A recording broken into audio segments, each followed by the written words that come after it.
America का पहला नागरिक बनने का था। मौका 2020 में मिली हार के बदले की खुशी मनाने का था। मौका अमेरिकियों को धन्यवाद देने का था। लेकिन अपनी विक्ट्री स्पीच में ट्रंप ने एक नाम पर बहुत ज्यादा जोर दिया। वो नाम था स्पेस एक्स के मालिक और सबसे अमीर आदमी एलन मस्क का। दुनिया की सबसे शक्तिशाली कुर्सी पर बैठने जा रहे डोनाल्ड ट्रंप ने अपनी जीत के खास मौके पर अपने जिगरी यार एलन मस्क पर खूब प्यार लुटाया। जो कुछ दिल में था वो निकाल कर रख दिया। यार के लिए प्यार का अंदाजा आप इसी से लगा सकते हैं कि विक्ट्री स्पीच के करीब 5 मिनट ट्रंप केवल एलन मस्क के बारे में बोलते रहे। New star, a star is born, Elon.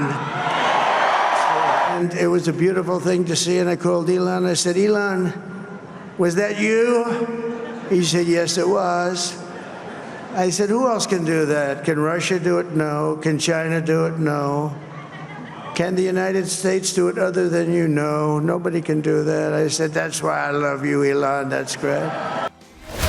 America की राष्ट्रपति चुनाव पर वैसे तो पूरी दुनिया की निगाहें टिकी हुई थी, लेकिन एलन मस्क के लिए ये चुनाव जैकपॉट जीतने जैसा साबित होगा। एलन मस्क ने शायद पहले ही भाप लिया था कि इस बार के चुनाव में ट्रंप की वापसी होने जा रही है, और अब जब जनादेश ट्रंप के हक में आ गया है तो मस्क की खुशी का ठिकाना नहीं। एक्स पर एलन मस्क ने अपनी खुशी का इजहार करते हुए एक के बाद एक ताबड़तोड़ पोस्ट कर डाले। ऐसे में बड़ा सवाल ये उठता है कि आखिर ट्रंप की जीत से मस्क कितने खुश क्यों हैं? तो इसके लिए थोड़ा पीछे जाना होगा। जुलाई में जब एलन मस्क ने ट्रंप को खुले मन से समर्थन देना शुरू किया था, तब से लेकर पूरे चुनाव के दौरान मस्क ने करीब 991 करोड़ रुपए ट्रंप के चुनावी अभियान पर खर्च कर दिए। इतना ही नहीं, मस्क ट्रंप के लिए चुनावी प्रचार करते नजर आए थे। मस्क ने खुले तौर पर ट्रंप को समर्थन देने की बात कही थी। मस्क ने अपने सोशल मीडिया कंपनी एक्स को रिपब्लिकन्स के लिए चुनावी प्रचार की मशीन बना दिया था। सोशल मीडिया प्लेटफॉर्म पर एलन ने ट्रंप से ज्यादा ट्रंप के लिए पोस्ट किए। अमेरिकी चुनाव के दौरान बनी ये नई जुगलबंदी यूं ही नहीं है। इस जुगलबंदी के पीछे सिर्फ राजनीति पसंद ही नहीं है, बल्कि मस्क को इससे अरबों का फायदा होने वाला है। दरअसल डोनाल्ड ट्रंप के दोबारा राष्ट्रपति बनने से एलन मस्क की कंपनियों को रेगुलेशन के मोर्चे पर काफी फायदा होगा।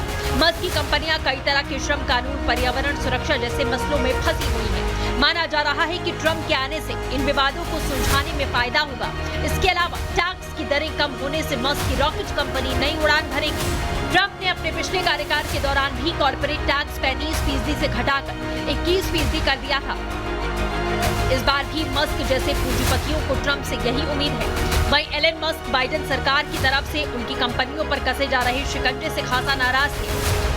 बाइडेन के एडमिनिस्ट्रेशन ने एलन मस्क की कंपनी पर 19 मुकदमे चलाए हैं। इससे 12 मुकदमे तो सरकारी कंपनियों की ओर से दाखिल किए गए। इसमें टेक्सास की वाइल्ड लाइफ सेंचुरी के पास बना स्पेस एक्स का लॉन्चिंग स्टेशन पर्यावरण को लेकर एक बड़ा मुद्दा बना रहा। इसी तरह कैलिफोर्निया स्थित टेस्ला की फैक्ट्री को लेकर भी विवाद चल रहा है। ट्रंप के चुनाव में 191 करोड़ का खर्च और विक्ट्री स्पीच में 5 मिनट तक मस्क का जिक्र बता रहा है। आने वाले समय में ट्रंप अपने दोस्त एलन मस्क का कर्जा चुकाएंगे। मस्क ने करोड़ों खर्च किए हैं तो उन्हें अरबों का फायदा भी होने वाला है। Bureau report, Republic Bharat. हमारे साथ लगातार दीपक वोरा सर जुड़े हुए हैं। दीपक वोरा सर, ये जो रिपोर्ट हमने दिखाई है, ये इसलिए दिखाई है क्योंकि यहाँ पर जब चुनाव प्रचार की हम बात करते हैं तो समय भी लगता है, पैसा भी लगता है और बहुत कुछ लगता है। तो वो लगता हुआ दिखाई दिया एलन मस्क की तरफ से। हमने ये देखा, आपने एक वो वीडियो देखा होगा उनका, वो डांस वाला वीडियो जिसमें एलन मस्क और साथ में ट्रंप थे। तो काफी यहाँ पर एक पुश एलन मस्क की तरफ से भी मिला है ट्रंप को। उसका भी फायदा मिला सर सोशल मीडिया के जरिए।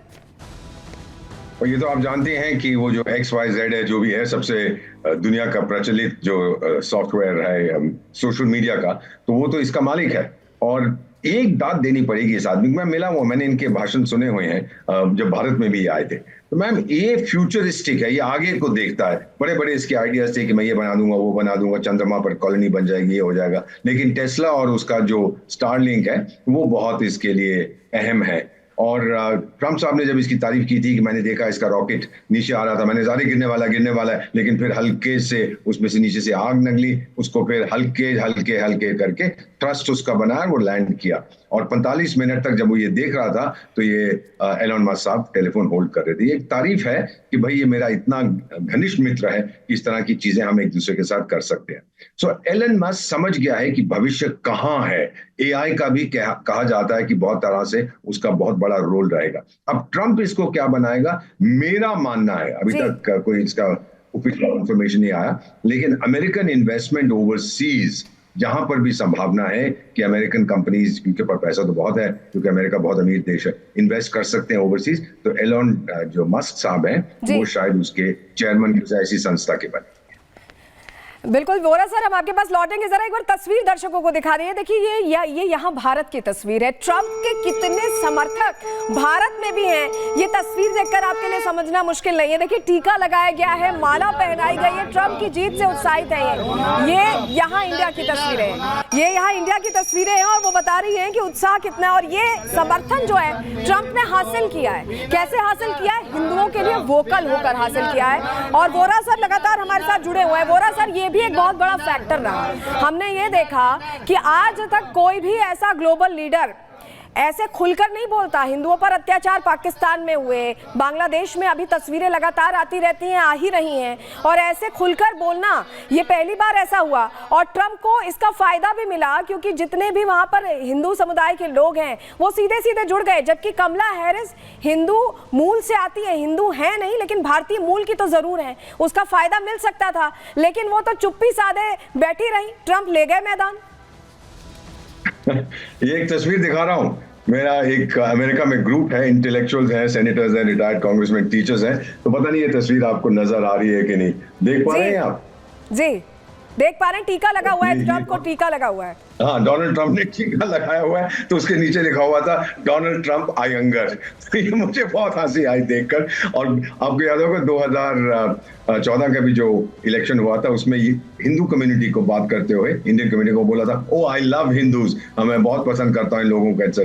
तो ये समझ गया था कि 40, 50, 60 लाख की कम्युनिटी है, लेकिन इनकी आर्थिक शक्ति बहुत है, इनकी पॉलिटिकल इन्फ्लुएंस बहुत है, तो इनको अपनी तरफ रखना चाहता हूँ। और जो इसने ट्वीट कही, देखिए एक और तस्वीर क्यों टीका लगा हुआ है, तो जो उसने ट्वीट करके कहा था कि ये बांग्लादेश में जो अत्याचार हो रहे हैं माइनॉरिटीज पर, हिंदू, क्रिश्चियन, सिख्स पे, बुद्धिस्ट पे, ये बहुत गलत बात है, मैं कंडेम करता हूँ एक्सेट्रा। इनडायरेक्टली वो कंडेम कर रहा था जो बाइडेन साहब को, क्योंकि जो बांग्लादेश में रेजिम चेंज हुआ था वो उनकी सरकार ने करवाए थे। सारी दुनिया, यही वो रणनीतियां हैं वोरा सर जिसके चलते ये जीत हासिल हुई है। रास्ता ऐसे ही नहीं तैयार हुआ है। आपके पास हम वापस लौट रहे हैं, हमारे साथ बने रहेगा, लेकिन जरा हम बताते हैं कि ये जीत का रास्ता जो तैयार हुआ है, कौन सा वो फॉर्मूला है जो यहाँ डोनाल्ड ट्रंप ने अपनाया है। चलिए जानकारी आपके सामने रख रहे हैं। सबसे पहले एंटी इनकम्बेंसी की बात कर लेते हैं। जो बाइडेन के खिलाफ सत्ता विरोधी लहर पूरी तरह से हावी थी। जो फैसले जो बाइडेन ने लिए थे उससे बहुत संतुष्ट अमेरिकन नहीं थे, और इसी लहर का नुकसान कमला हैरिस को उठाना पड़ा है। उनके समर्थन में बहुत इसीलिए यहाँ पर लोग नहीं आते दिखाई दिए। अमेरिका में जो महंगाई है, बढ़ती महंगाई, वो बहुत बड़ा मुद्दा रही और उसको हल करने में बाइडेन सरकार विफल रही है। लेकिन अमेरिका यूक्रेन को आर्थिक सहायता देता रहा, जिसका जिक्र भी यहाँ पर अभी कुछ देर पहले दीपक वोरा सर के साथ हम डिस्कशन में कर रहे थे। और युद्ध को रोकने में अमेरिका ने कोई खास भूमिका नहीं निभाई, बल्कि उसे पुश किया, उसे बढ़ाया, ऐसा लोगों को लगता था। और इस सवाल उठने पर ट्रंप ने इसे पूरी तरह से मुद्दा बनाया और इसको लेकर जो इमोशंस थे वहां अमेरिकन के, उसको समझते हुए, सेंटिमेंट्स को समझते हुए फैसला लिया और बताया कि युद्ध अगर मेरा दौर होता तो नहीं होता। इसके अलावा अवैध इमिग्रेशन, वो दूसरा अहम मुद्दा जिसको लेकर अमेरिकन में नाराजगी रही है, ये काफी प्रभावी मुद्दा रहा है। ट्रंप अमेरिका फर्स्ट की नीति के प्रबल पक्षधर रहे हैं। अमेरिका फर्स्ट, अमेरिकन फर्स्ट, ये कहते रहे हैं ट्रंप। और ट्रंप ने इलीगल इमिग्रेशन का विरोध जताया है, उन्होंने इसके खिलाफ बोला भी है, कई अपनी रैलियों में बोला है। और मैक्सिकन सीमा की दीवार का निर्माण उन्होंने अपने दौर में, जब वो राष्ट्रपति हुआ करते थे, तब वो चालू करवाया था, शुरू करवा दिया था। कड़ा कानून बनाने की दिशा में उस वक्त उन्होंने राष्ट्रपति रहते हुए कई कदम भी उठाए थे। और डोनाल्ड ट्रंप के आरोपों में कमला हैरिस यहां फंसती दिखाई दी, वो जवाब जवाब नहीं दे पाई विदेश नीति को लेकर जब सवाल पूछा गया, क्योंकि यहाँ पर डिबेट होती है, उस डिबेट में जवाब नहीं दे पाई। विदेश नीति में सही पॉलिसी नहीं अपनाने का आरोप डोनाल्ड ट्रंप ने लगाया था और जबरन विदेशी खर्चों को उठाने का भी आरोप लगाया था, जिसको लेकर बहुत संतुष्टि वाला जवाब यहाँ नहीं मिल पाया। तो विदेश नीति को लेकर यहाँ पर बात हुई। इसके अलावा आपको बताएं कि जबरदस्त प्रचार भी एक वो फैक्टर है जिसका पूरा असर यहाँ होता दिखाई दिया है चुनाव में। वहीं आपको बताएं कि कमला हैरिस ने देर से यहाँ चुनावी मैदान में जिस तरह से वो कूदी, इसका भी असर देखने को मिला, क्योंकि पहले ये कहा जा रहा था कि बाइडेन ही लड़ेंगे, लेकिन उसके बाद उनकी तबीयत को देखते हुए ये फैसला लिया गया और कमला हैरिस बहुत देर से आई। ऐसे में जो जबरदस्त प्रचार यहाँ किया डोनाल्ड ट्रंप ने और कमला हैरिस ने देरी से जो एंट्री की, उससे भी यहाँ एक उनके पक्ष में, ट्रंप के पक्ष में माहौल बनता दिखाई दिया है।